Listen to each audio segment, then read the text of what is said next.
Hi, எல்லாரும் நல்லா இருக்கீங்களா? உங்களுக்கு கதை கேட்கறது பிடிக்குமா? ஒரு சுவாரஸ்யமான, ஒரு உண்மையான ஒரு கதைன்னு கூட வச்சுக்கோங்க. எனக்கு கதை சொல்றது ரொம்ப பிடிக்கும். அம் நான் அந்த மாரி ஒரு கதை உங்களுக்கு நான் சொல்றேன். ரொம்ப ஒரு நல்ல ஒரு மனிதர்கள பத்தி. இந்த காலத்துல அந்த மாரி மனிதர்கள் கிடைக்கிறது எனக்கு தெரிஞ்சு வாய்ப்பில்லங்க. அந்த ஒரு 90ஸ் நம்ம அப்படியே ஒரு 30 வருஷம் பின்னாடி போயிடலாம். ஒரு கிராமம், ரொம்ப ஒரு அழகான ஒரு கிராமம். அந்த கிராமத்துல அப்படி இப்படி ஒரு 4, 5 தெரு தாங்க இருக்கும். அதுதான் எங்களோட கிராமம். என்னோட கிராமத்துல எங்க அப்பா சொல்வாரு, "கண்ணு நீ வந்து காசே செலவு பண்ணாம பொறந்துட்ட கண்ணன்னுவாரு." எப்படிப்பான்னா, அப்பா வந்து என்னோட அந்த பர்த் ஸ்டோரி சொன்னதால எனக்கு அப்படியே மைண்ட்ல ரெஜிஸ்டர் ஆயிடுச்சு. அண்ணா வந்து பிரைவேட் ஹாஸ்பிட்டல்ல தான் பொறந்தான். ஆனா நான் வந்து பக்கத்துல இருக்க தாய்சேய் நல விடுதில தான் பொறந்தேன். அம்மாவுக்கு வந்து இடுப்பு வலி ஆரம்பிச்சிருச்சு போல இருக்கு ஏர்லி மார்னிங். ஸோ அந்த நேரத்துல வந்து எங்க ஊர் கிராமன்றதால அப்பலாம் உங்களுக்கு இந்த ஆட்டோ அதெல்லாம் எதுவுமே கிடையாது. சைக்கிள்ல அம்மாவ பின்னாடி உட்கார வச்சு, அப்பா தள்ளிட்டு போனாராம். கூட வந்து தாத்தா வந்தாராம். இதான் கதை நடந்தது. நேரா அந்த தாய்சேய் நலவிதி போயிருக்காங்க. ஏர்லி மார்னிங் வழி எடுத்து நான் பொறந்துட்டேன். ஒரு 5, 5:30 மணிக்கு நான் பொறந்துட்டேன். அவ்வளோதான். ஸோ அன்னைக்கு முடிச்சுட்டு எல்லா வேலையும் முடிச்சுட்டு ஒரு காலைல ஒரு 10 மணிக்கு, 11 மணிக்கு அங்கேருந்து ஒரு ரிக்ஷா வச்சு வீட்டுக்கு கூட்டிட்டு வந்துட்டாங்க என்ன.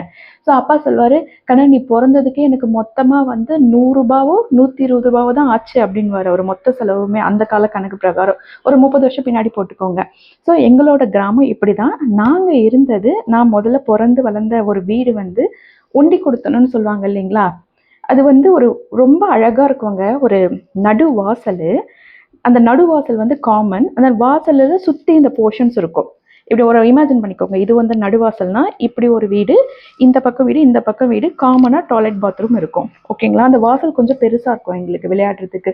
ஸோ ஒண்டி குடித்தனத்துல பொறந்ததால, அந்த வாடகை வீட்ல அப்பப்ப மாறி மாறி குடித்தனம் வந்துட்டே இருப்பாங்க. ஒரு குடும்பம் ஒரு 1 வருஷம், 2 வருஷம், இல்ல 3 வருஷம் இருப்பாங்க. அப்புறம் மாறி மாறி வருவாங்க. ஸோ அவங்களோட அந்த ஒரு பழகுற ஒரு வாய்ப்பு வந்து ரொம்ப நல்லா இருந்தது. அந்த சண்டை அதெல்லாம் கிடையவே கிடையாது. மாத்தி மாத்தி இந்த தண்ணிக்கு சண்டை போடுறது, இல்ல இது கரண்ட் பில்லு சண்டை அதெல்லாம் எதுவுமே கிடையாது அந்த காலத்துல. ரொம்ப ஒற்றுமையா இருப்பாங்க. இன்னொரு ஒரு விஷயம் சொல்றேன். அந்த ஒண்டி எங்க வீட்ல மட்டும்தான் டிவி இருந்தது. அந்த காலத்து பிபிஎல் டிவி ஞாபகம் இருக்குங்களா உங்களுக்கு? அந்த காலத்து பிபிஎல் டிவில எனக்கு நினைவு தெரிஞ்சு ஒளியும் ஒளியும் போடுற டைம்லயும் சரி, சண்டே அந்த ஈவினிங் வந்து படம் போடுவாங்கல்ல 4 மணிக்கு, அந்த டைம்லயும் சரிங்க, வாசல்ல இருக்க மொத்த பேரும் வந்து உட்காந்துருவாங்க. எங்க வீட்டு டிவி வந்து எங்க வீடுன்னு நான் சொல்றது வந்து அது ஒரு ஓட்டு வீடு தாங்க. மொத்தமா எனக்கு தெரிஞ்சு ஒரு 300 ஸ்கொயர் ஃபீட் இருக்கும்னு நினைக்கிறேன். 300 ஸ்கொயர் ஃபீட் தான் இருக்கும் அந்த வீடு. நான் அப்புறமா ஊருக்கு போனா, முடிஞ்சா நான் அந்த வீடு இருக்கு இன்னமும். நான் வீடியோ எடுத்து வந்து காமிக்கிறேன். அந்த 300 ஸ்கொயர் ஃபீட்ல அந்த டிவி நாங்க வச்சுட்டோம்னு வச்சுக்கோங்களேன், வாசல்ல இருக்க மொத்த பேரும் அப்படியே வாசல்ல உட்காந்துருவாங்க லைனா டிவில. அவங்க அப்படியே அந்த ஒளியும் ஒளியும் இருக்கும்போது அந்த நிசப்தமா இருக்கும். அப்படி பார்ப்பாங்க. அவங்களோட உட்காந்து பார்க்கறதுல எனக்கு அப்படி ஒரு ஆச்சரியம். இன்னொன்னு என்னன்னா, ஞாயிற்றுக்கிழமை சாயந்தரம் நினைச்சு பாருங்க 4 மணி படத்துக்கு. அதே தான் நடக்கும். அந்த படத்துல நெறைய அட்வர்டைஸ்மென்ட் போடுவாங்களா, அவங்க எல்லாம் உட்காந்து பார்ப்பாங்க. அந்த டைம்ல வந்து என்ன பண்ணுவாங்க, இந்த மாவு அரைப்பாங்க. மாவு அரைச்சுக்கிட்டே படம் பார்ப்பாங்க. அது வந்து நிஜமாவேங்க. சொல்லப்போனா ஒரு கோல்டன் பீரியட், ஒரு வசந்த காலம்னா அந்த 90ஸ் தாங்க. கள்ளங்கபடம் இல்லாத மனிதர்கள்.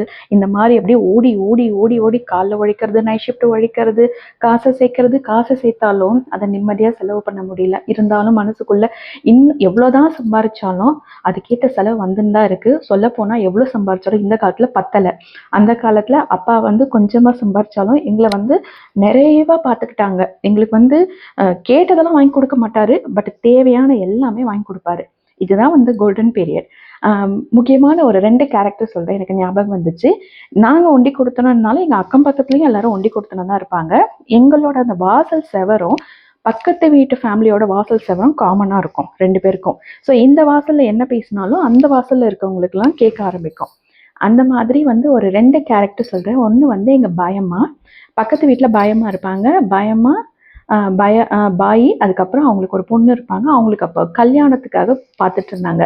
பாயம்மா வந்து ஒரு நல்ல அழகான ஒரு கருப்புங்க. இந்த இடத்துல நல்ல ஒரு பெரிய ஒரு மச்சம் இருக்கும். வாயில எப்பவுமே வெத்தலை போட்டுன்னு தான் இருப்பாங்க. இந்த பெருட்டம் சுத்திக்கிட்டே இருப்பாங்க. அதுதான் அவங்களோட கை வேலை.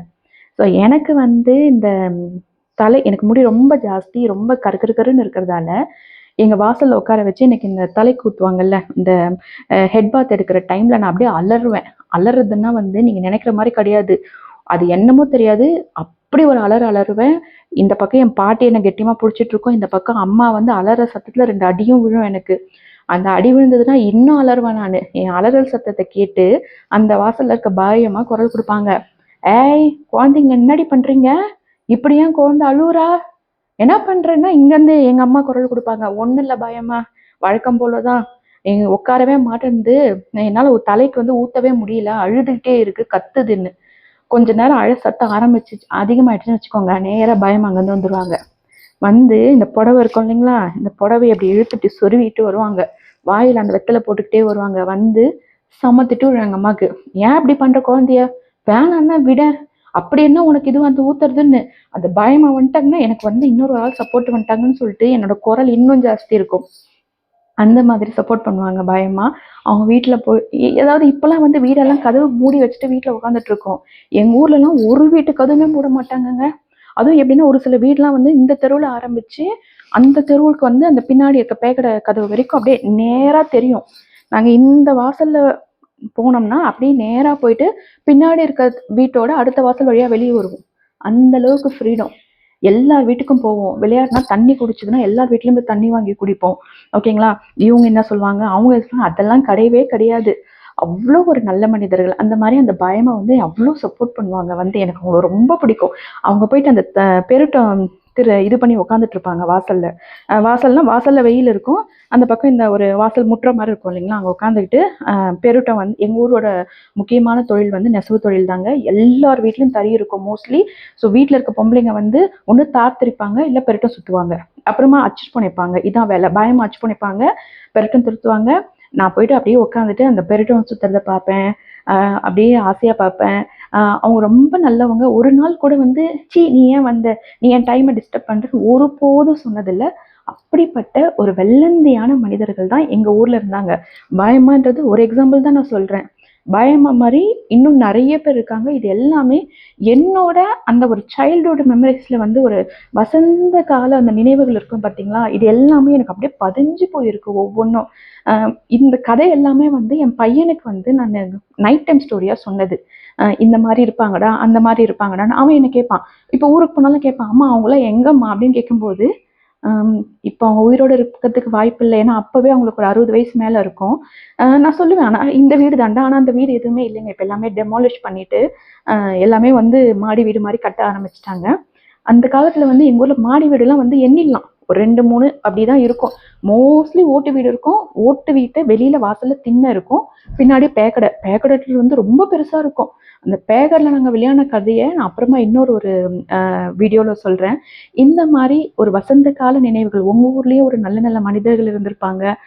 நம்மளோட அந்த சின்ன வயசில் வந்து நமக்கு அப்படியே பார்த்து வியந்த ஒரு சில மனிதர்கள், ஆகா இவ்வளோ நல்லவங்களா இருக்காங்களேன்னு. ஆனால் அந்த மாதிரி மனிதர்களை இப்போ பார்க்க முடியறதில்லை இல்லையா. ஏன்னா நாங்கள் இப்போ இருக்கிறது சிட்டி கல்ச்சரில் சொல்லவே தேவையில்லை, எல்லாரும் எப்படி இருப்பாங்கன்னு உங்களுக்கே தெரியும். ஸோ இந்த மாதிரி ஒரு வெள்ளந்தையான மனிதர்களோட நீங்கள் வளர்ந்தீங்கன்னா உங்களோட அந்த பழைய காலத்தில் வந்து நான் பழைய காலம்னு சொல்ல, நம்மளோட 90ஸ்ன்னு வச்சுக்கோங்க, 90ஸ்ல எப்படிலாம் நம்ம இருந்தோம்னு சொல்லி ஒவ்வொரு கதையாக நான் உங்களுக்கு சொல்ல ஆரம்பிக்கிறேன். இது எல்லாமே உண்மை கதை. என்னோட கிராமத்தில் நான் வளர்ந்ததில் அவ்வளோ கதைகள் இருக்குங்க. அவ்வளோ நல்ல மனிதர்கள். ஒருத்தர் கூட வந்து தப்பானவங்கன்னு என்னால் சொல்லவே முடியாது. ஒவ்வொருத்தரும் ஒவ்வொரு பாடம், ஒவ்வொருத்தர்கிட்டேருந்தும் நம்ம கற்றுக்க வேண்டிய நல்ல நல்ல விஷயங்கள் நிறைய இருந்தது. அவங்களோட சாப்பாடு விஷயம், உழைச்சிட்டே இருப்பாங்க. அதே மாதிரி அவங்க பேசுறது, அந்த வந்து இணக்கமாக இருக்கிறது, இது எல்லாமே வந்து அந்த கால மனிதர்கள் தாங்க, அந்த கிராமத்து மனிதர்கள். எங்கள் கிராமத்து மனிதர்களோட கதைகளை பற்றி ஒவ்வொரு கதையாக நான் உங்களுக்கு சொல்கிறேன். உங்களுக்கு நான் சொல்கிறது பிடிச்சிருந்தது, நல்லா இருக்குமா நீ சொல்கிறதுன்னா எனக்கு கமெண்ட்டில் கொஞ்சம் அப்ரிஷியேட் பண்ணுங்கள். ஸோ உங்களுக்கு நான் நிறைய கதைகள் சொல்கிறேன், நல்ல நல்ல மனிதர்கள் பற்றி. நம்மளோட அந்த வாழ்க்கை முறையை மாற்றக்கூடாதுங்க. என்னதான் இப்போது இந்த சாஃப்ட்வேரு அது இதுன்னு ஓடிட்டு இருந்தாலும், ஈவன் தோ நானும் தான் ஒர்க் பண்ணுறேன், ஓடிட்டு இருந்தால் கூட அந்த பழசை வந்து மனசில் நினச்சிட்டே இருந்தால் தான் நாம்பளா இருக்க முடியும் மாறாமல். நான் சொல்கிறது கரெக்டாக? நெக்ஸ்ட் வீடியோவில் பார்க்கலாமா? பை.